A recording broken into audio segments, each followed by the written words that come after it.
2025 April മാസം 13-ാം തീയതി മീററ്റ് ജില്ലയിലെ അക്ബർപൂർ സദാദിലുള്ള ഭാസുമ എന്ന ഗ്രാമം. അവിടെ താമസിക്കുന്ന അമിത് എന്നയാളുടെ 5 വയസ്സുള്ള മകൻ രാവിലെ ചായ കുടിക്കാനായി അച്ഛനെ ഉണർത്താൻ വന്നു. അമിത് വീടിന്റെ താഴത്തെ നിലയിൽ ഉറങ്ങുകയായിരുന്നു. മകൻ വന്ന് എത്രയോ ഉണർത്താൻ ശ്രമിച്ചിട്ടും അച്ഛൻ ഉണർന്നില്ല. ഉടനെ മകൻ അച്ഛനെ ഉണർത്താനായി അയാൾ പുതച്ചിരുന്ന പുതപ്പങ്ങ് ഊരി മാറ്റി. ആ പുതപ്പ് മാറ്റി അച്ഛനെ നോക്കിയ മകൻ നിലവിളിക്കാൻ തുടങ്ങി. കാരണം അവൻ കണ്ടത് അവന്റെ പിതാവിന്റെ അടുത്ത് കട്ടിലിൽ ഒരു പാമ്പിരിക്കുന്നുണ്ടായിരുന്നു. കുട്ടിയുടെ നിലവിളി കേട്ട് അവന്റെ അമ്മ, അതായത് അമിതിന്റെ ഭാര്യയായ രവിത ഓടി വരുന്നു. അവളും ആ ഒരു കാഴ്ച കണ്ട് ഞെട്ടി.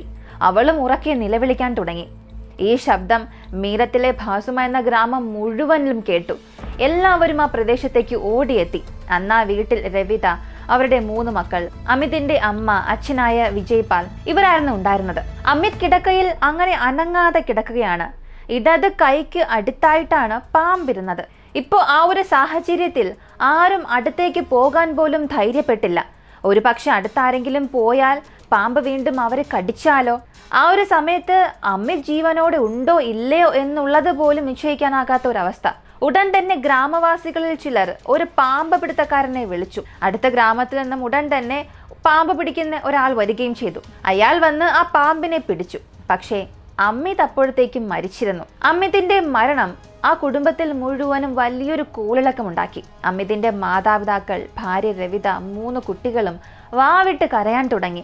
അമിതിന്റെ കൈക്ക് അരികിലായി ഉണ്ടായിരുന്ന പാമ്പ്, ആ ഒരു അത്ഭുതകരമായ കാഴ്ച, ഇതെല്ലാം അവിടെ ഉണ്ടായിരുന്ന ഗ്രാമവാസികളെല്ലാം മൊബൈലിൽ പകർത്തി സോഷ്യൽ മീഡിയയിൽ അപ്ലോഡ് ചെയ്യാൻ തുടങ്ങി. തുടർന്ന് ഈ ഒരു സംഭവം പെട്ടെന്ന് തന്നെ വൈറലായി മാറി.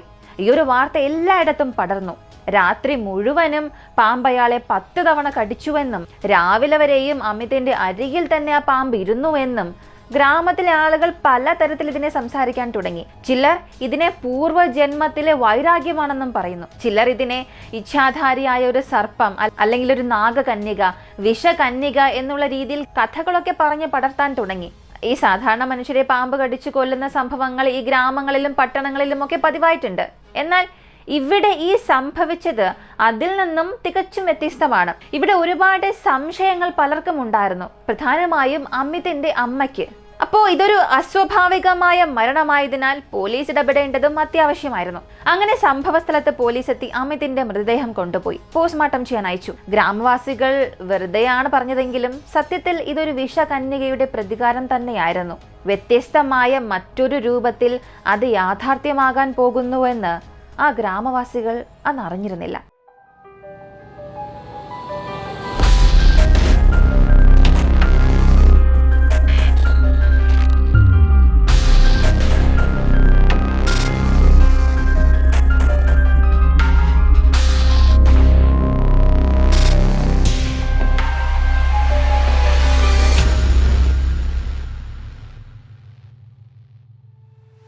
അമിത് രവിത ഒരു 8-9 വർഷങ്ങൾക്ക് മുൻപ് വിവാഹം കഴിഞ്ഞു. 3 മക്കളുണ്ട്. ഒരു മകനും 2 മകളും. മീററ്റിലെ അക്ബർപൂർ സദാദിലെ താമസക്കാരനായ അമിത് ഒരു ടയർ ഇൻസ്റ്റാളറായി ജോലി ചെയ്യുകയായിരുന്നു. അമിതിന്റെ ജീവിതത്തിൽ എല്ലാം സാധാരണ രീതിയിലായിരുന്നു പോയിക്കൊണ്ടിരുന്നത്. ഗ്രാമത്തിൽ അദ്ദേഹത്തിന് സ്വന്തമായി ഒരു വീടുണ്ടായിരുന്നു. കുട്ടികൾ, ഭാര്യ, മാതാപിതാക്കൾ, ഇങ്ങനൊരു ചെറിയ കുടുംബമായി വളരെ സന്തോഷത്തോടു കൂടി തന്നെ താമസിച്ചു. ഈ സംഭവം നടക്കുന്നതിന് ഒരു ദിവസം മുൻപ്, അതായത് 2025 ഏപ്രിൽ മാസം 12-ന് അമിത് തന്റെ ഭാര്യയെയും മക്കളെയും കൊണ്ട് ക്ഷേത്രത്തിൽ പോയി. അവിടെ നിന്നും വൈകുന്നേരം ഒരു 7:30 തിരിച്ചെത്തി. പോലീസിന്റെ അന്വേഷണത്തിൽ അമിതിന്റെ അമ്മ പറഞ്ഞത്, അമ്പലത്തിൽ നിന്ന് വന്നതിന് ശേഷം അമിതും ഭാര്യ രവിതയും 9:30 തന്നെ ഉറങ്ങാനായി പോയി. എല്ലാ ദിവസവും വളരെ നേരത്തെ എഴുന്നേൽക്കുന്ന അമിത് പിറ്റേ ദിവസമായിട്ടും എഴുന്നേറ്റില്ല. ഒരു പക്ഷേ ക്ഷേത്രത്തിൽ നിന്നും വന്നതിന്റെ ക്ഷീണം കാരണം അവൻ ഉറങ്ങുന്നുണ്ടാകും എന്നാണ് ഞാൻ കരുതിയത്. രാത്രി വാഷ്റൂമിൽ പോകാനായി മുറി വിട്ട് പുറത്തേക്ക് വന്നപ്പോൾ അമിത് അവന്റെ മുറിക്ക് പുറത്ത് കിടന്നുറങ്ങുകയായിരുന്നു. അവിടെ കട്ടിൽ വളരെ ഗാഠമായി തന്നെ ഉറങ്ങുകയായിരുന്നു. എന്നാൽ അവൻ പാമ്പ് കടിയേറ്റ് മരിച്ചു കിടക്കുകയായിരുന്നുവെന്ന് എനിക്കറിയില്ലായിരുന്നുവെന്ന് അമ്മ കരഞ്ഞുകൊണ്ട് പറഞ്ഞു. ഇതൊക്കെ കേൾക്കുമ്പോൾ സത്യത്തിൽ ഇതൊരു പാമ്പ് കടിയേറ്റ ലളിതമായ ഒരു കേസ് പോലെ തോന്നാം. ഇതുവരെയും ആർക്കും ആരെയും യാതൊരു സംശയവുമില്ല. എല്ലാവരുടെയും കാഴ്ചപ്പാടിൽ പാമ്പ് മാത്രമായിരുന്നു കുറ്റവാളി. എന്നാൽ മരണത്തിന്റെ 2 ദിവസത്തിന് ശേഷം അമിതിന്റെ പോസ്റ്റ്മോർട്ടം റിപ്പോർട്ട് പുറത്തു വന്നു. അതായത് 2025 ഏപ്രിൽ മാസം 16-ാം തീയതി. തുടർന്ന് ഈ ഒരു കേസിന്റെ പൂർണ്ണ ചിത്രം തന്നെ മാറ്റപ്പെട്ടു. പോസ്റ്റ്മോർട്ടം റിപ്പോർട്ടിൽ അമിതിന്റെ മരണം പാമ്പ് വിഷം മൂലമല്ല എന്നാണ് കൊടുത്തിരിക്കുന്നത്. അദ്ദേഹം ശ്വാസം മുട്ടിയാണ് മരിച്ചത്. അങ്ങനെയാണെങ്കിൽ പാമ്പ് അവനെ കടിച്ചിട്ടില്ല. അതിനർത്ഥം ആരോ ആ രാത്രിയുടെ ഇരുട്ടിൽ അമിതിനെ വന്ന് കൊന്നിട്ടുണ്ട്. തുടർന്ന് പോലീസ് അന്വേഷണം ആരംഭിച്ചു. കുടുംബാംഗങ്ങളെയും അയൽവാസികളെയും എല്ലാവരെയും ചോദ്യം ചെയ്തു. സാധാരണ ഈ ഗ്രാമങ്ങളിലും പട്ടണങ്ങളിലുമൊക്കെ ഒന്നും അങ്ങനെ എളുപ്പത്തിൽ മറച്ചു വെക്കാൻ സാധിക്കില്ല. അങ്ങനെ പോലീസിന്റെ കാതിൽ കേട്ട ചില കാര്യങ്ങളുടെ അടിസ്ഥാനത്തിൽ പോലീസ് സംഘം അമിതിന്റെ വീട്ടിലേക്കെത്തി ഭാര്യയായ രവിതയെ കസ്റ്റഡിയിലെടുത്തു. അവളെ ചോദ്യം ചെയ്യാൻ തുടങ്ങി. ഇതിനകം തന്നെ മീറത്തിൽ മുസ്കാൻ എന്ന ഒരു സ്ത്രീ തന്റെ ഭർത്താവിനെ വെട്ടിനുറുക്കി ഡ്രമ്മിലാക്കിയ ആ ഒരു സംഭവത്തിൽ നിന്ന് പോലും ആളുകൾ ഇതുവരെയും പുറത്തേക്ക് വന്നിട്ടില്ല. ഇപ്പോ മറ്റൊരു സ്ത്രീയെ കൂടി കസ്റ്റഡിയിൽ എടുത്തിട്ടുണ്ട്. ഇതറിഞ്ഞ ജനങ്ങൾ വളരെ ആകാംക്ഷയോടു കൂടി ഈ ഒരു കേസിന്റെ അടുത്ത ഘട്ടത്തെ ഇങ്ങനെ നോക്കിയിരിക്കാൻ തുടങ്ങി. തുടർന്നായിരുന്നു കൂടുതൽ ഞെട്ടിപ്പിക്കുന്ന വിവരങ്ങൾ പുറത്തു വരാൻ തുടങ്ങിയത്. അമിതിന് അമർദീപ് എന്ന ഒരു സുഹൃത്തുണ്ടായിരുന്നു. രണ്ടുപേരും ചേർന്ന് ടയർ ഫിറ്റിംഗ് ജോലികളൊക്കെ ചെയ്യും. ഈ സൗഹൃദം അവർക്കിടയിൽ നല്ലൊരു ബോണ്ടിങ്ങിന് കാരണമായി. അമർദീപ് അമിതിന് ഉറ്റ സുഹൃത്തായി തന്നെ മാറി. അതുകൊണ്ട് ഇടയ്ക്കിടെ അവനെ സ്വന്തം വീട്ടിലേക്ക് കൊണ്ടുവരികയും ചെയ്തു. അവിടെ വെച്ചാണ് അമിതിന്റെ ഭാര്യ രവിതയും അമർദീപും തമ്മിൽ കണ്ടുമുട്ടുന്നതും പരിചയപ്പെടുന്നതും. ഇരുവരും നല്ല സുഹൃത്തുക്കളായി മാറാൻ തുടങ്ങി. ഇപ്പൊ തന്നെ നിങ്ങൾക്ക് മനസ്സിലായിട്ടുണ്ടാകും അടുത്ത് എന്ത് സംഭവിക്കുമെന്ന്. കാരണം പല കേസുകളിലും ഇത് തന്നെയല്ലേ സംഭവിക്കുന്നത്. തുടക്കത്തിൽ ഒരു സൗഹൃദ ബന്ധം, പിന്നീട് ഇത് വഴിവിട്ട ബന്ധത്തിലേക്ക് ഇങ്ങനെ മാറിപ്പോകും. ഇപ്പോൾ ഇവിടെയും ഈ ഒരു സൗഹൃദം പതിയെ ഒരു ഇല്ലീഗൽ റിലേഷൻഷിപ്പിലേക്ക് മാറി. ഇതിനൊന്നും പ്രണയമെന്ന് പറയാൻ സാധിക്കില്ലല്ലോ. അത്തരമൊരു ബന്ധത്തിലേക്ക് മാറി. അമിത് കൊല്ലപ്പെടുന്നതിന് മുൻപ് 7 ദിവസം മുൻപേ അവർക്കിടയിൽ ഒരു ബന്ധം തുടങ്ങിക്കഴിഞ്ഞു. ഈ ഒരു ബന്ധത്തെക്കുറിച്ചൊന്നും അമിതിന് പൂർണ്ണമായും അറിവില്ലായിരുന്നു. അമർദീപും അമിതും സുഹൃത്തുക്കളായതിനാൽ അമർദീപിന് അമിതിനെ കുറിച്ച് നന്നായി തന്നെ അറിയാം. അമിത് എപ്പോഴാണ് ജോലിക്ക് പോകുന്നത്, എപ്പോഴാണ് തിരികെ വീട്ടിലേക്ക് വരുന്നത്. അതിനാൽ അമിത് വീട്ടിലില്ലാത്ത ആ ഒരു സമയം മുതലെടുത്തുകൊണ്ട് അവൻ അമിതിന്റെ ഭാര്യയെ വിളിക്കാൻ തുടങ്ങി, വീട്ടിലേക്ക് വരാൻ തുടങ്ങി.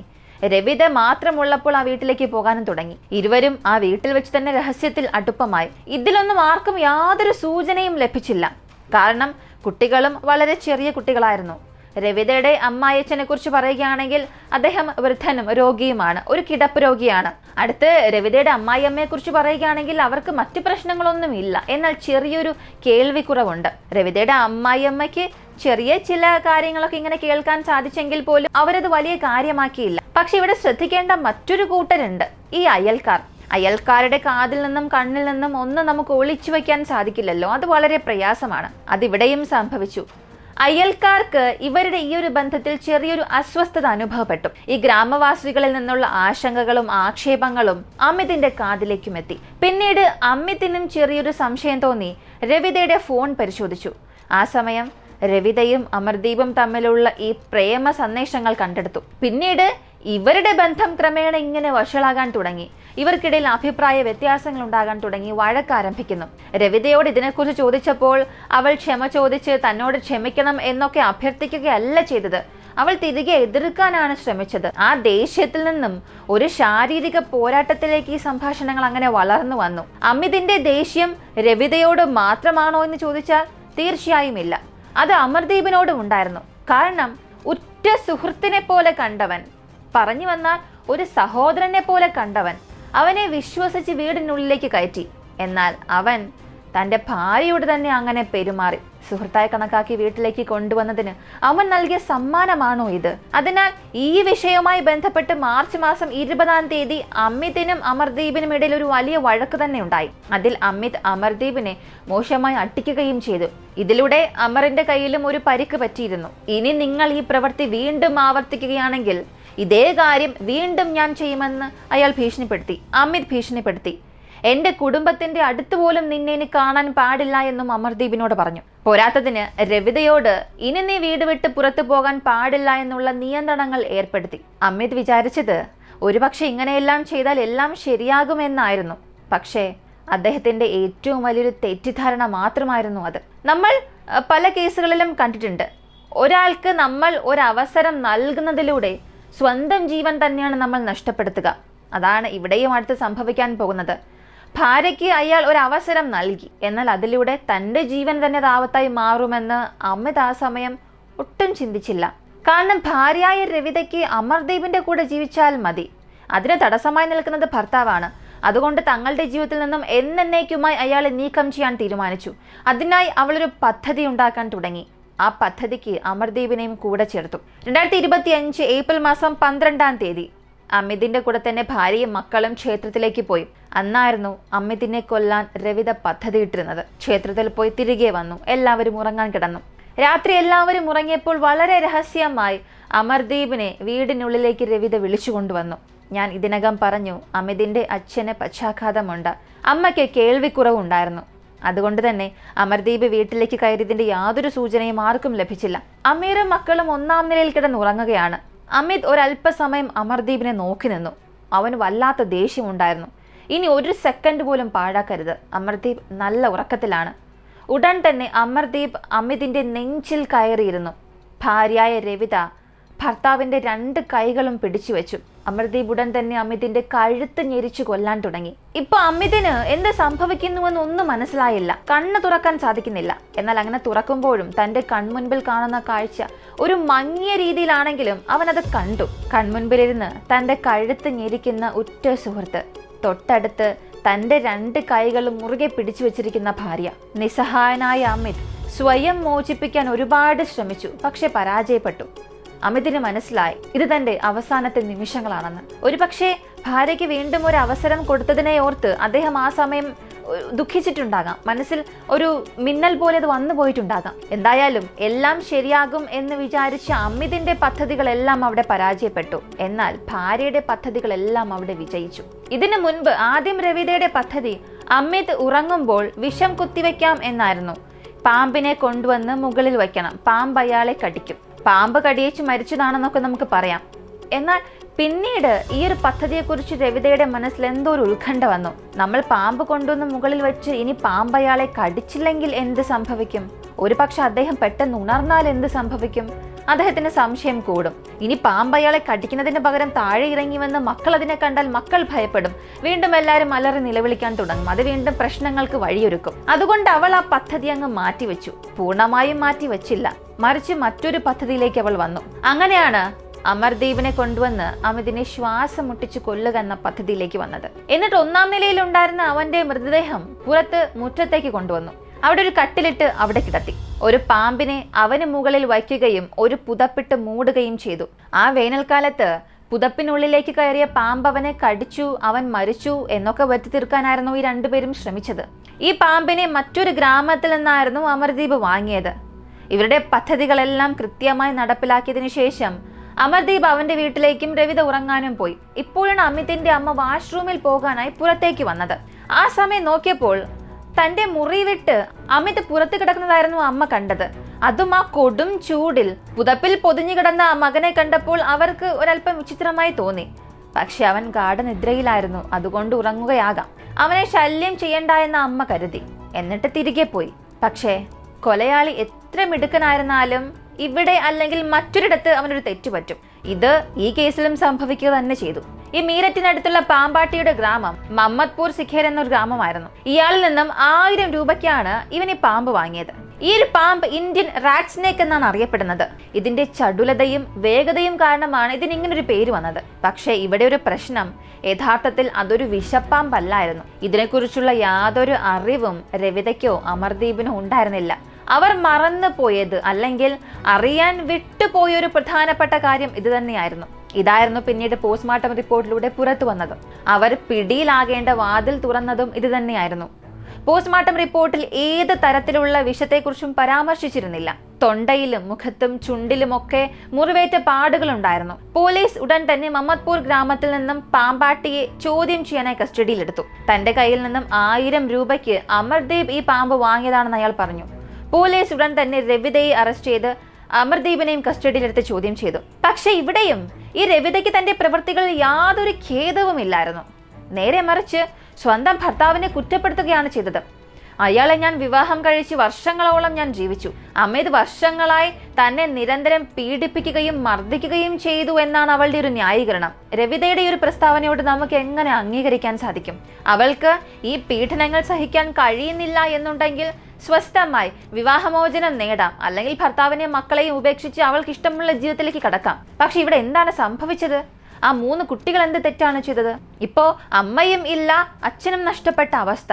ഒരാളുടെ ജീവിതം നശിപ്പിക്കുന്നതിനേക്കാൾ അയാളുടെ ജീവിതത്തിൽ നിന്നും എന്നേക്കുമായി വിട്ടുനിൽക്കുന്നതല്ലേ നല്ലത്? കാരണം നിങ്ങൾ ജീവിക്കുകയും മറ്റുള്ളവരെ ജീവിക്കാൻ അനുവദിക്കുകയും ചെയ്യണം. എന്ത് കാരണത്തിന്റെ പേരിലായാലും ഒരു മനുഷ്യന്റെ ജീവൻ എടുത്തത് നീതിയായി കണക്കാക്കാൻ ഒരിക്കലും സാധിക്കില്ല. ഇപ്പോ എല്ലാത്തിന്റെയും അവസാനം ഒറ്റപ്പെട്ടു നിൽക്കുന്നതും അനാഥരായി മാറിയതും ആ കുട്ടികൾ മാത്രമാണ്. രവിതയ്ക്ക് ഭർത്താവിനെ വേണ്ട എന്നുണ്ടെങ്കിൽ അമർദീപിന്റെ കൂടെ ഇറങ്ങിപ്പോകാമായിരുന്നു, അവനോടൊപ്പം പോയി ജീവിക്കാമായിരുന്നു. അമിതും മക്കളും സന്തോഷമായി അവരുടെ ജീവിതം നയിക്കും. ആദ്യം കുറച്ച് ആഴ്ചകളോ മാസങ്ങളോ ഒരുപക്ഷെ ഭാര്യയെ വിചാരിച്ച അദ്ദേഹവും അല്ലെങ്കിൽ അമ്മയെ വിചാരിച്ച മക്കളും ഒരല്പം കരയുകയോ ദുഃഖിക്കുകയോ ഒക്കെ ചെയ്യും. എന്നാൽ വർഷങ്ങളോളം അത് നീണ്ടു നിൽക്കില്ല. എല്ലാവരും അവരുടെ ജീവിതത്തിലേക്ക് അങ്ങനെ ആഴ്ന്നു പോകും. അതുപോലെ ഇവിടെയും സംഭവിക്കുമായിരുന്നു. രവിതയ്ക്ക് അങ്ങനെ ഒരു ഓപ്ഷൻ ഉണ്ടായിരുന്നു. എന്നാൽ അത് തിരഞ്ഞെടുക്കുന്നതിന് പകരം പൂർണ്ണമായും തന്റെ ഭർത്താവിനെ ഒഴിവാക്കിയതിനു ശേഷം തനിക്ക് മറ്റൊരു ജീവിതത്തിലേക്ക് പോകണമെന്നവൾ ആഗ്രഹം കാണിച്ചു. ഇതൊരു ആഗ്രഹമല്ല, അത്യാഗ്രഹമാണ്. അപ്പൊ പിന്നെ ഇതെങ്ങനെയാണ് ധാർമ്മികതയിലേക്ക് വരിക? ഒരിക്കലും ഇതൊരു നല്ലൊരു ഫലം നൽകില്ലല്ലോ. ആരുടെയെങ്കിലും ജീവിതത്തെ തകർക്കുന്നതിൽ നിന്നും പിന്മാറുന്നതാണ് യഥാർത്ഥ ധാർമ്മികത. ജീവനോടെ ഉള്ളവരോടും മരണപ്പെട്ടവരോടും നീതി കാണിക്കുക, അതാണ് മനുഷ്യരുടെ ഒരു ഉത്തരവാദിത്വം. എന്തായാലും ഈ ഒരു കേസിനെ കുറിച്ചുള്ള നിങ്ങളുടെ അഭിപ്രായം എന്താണെന്നുള്ളത് കമന്റിൽ പറയുക. രവിതയ്ക്കും അമർദീപിനും ഏത് തരത്തിലുള്ള ശിക്ഷയായിരിക്കാം നൽകേണ്ടത്? കോടതി ഏത് തരത്തിലുള്ള ശിക്ഷ നൽകണം? നിങ്ങളുടെ അഭിപ്രായങ്ങൾ കമന്റായി രേഖപ്പെടുത്തുക. ഇതുപോലുള്ള വളരെ വ്യത്യസ്തമായ വീഡിയോസിനെ കുറിച്ച് അറിയാനായി നമ്മുടെ ഈ ചാനൽ സബ്സ്ക്രൈബ് ചെയ്യുക. ഇതുവരെയും ലൈക്ക് ചെയ്യാതെ കാണുന്നവരാണ് നിങ്ങളെങ്കിൽ ഇപ്പം തന്നെ ലൈക്ക് ചെയ്യുക. മറ്റൊരു വീഡിയോയുമായി വീണ്ടും കാണാം.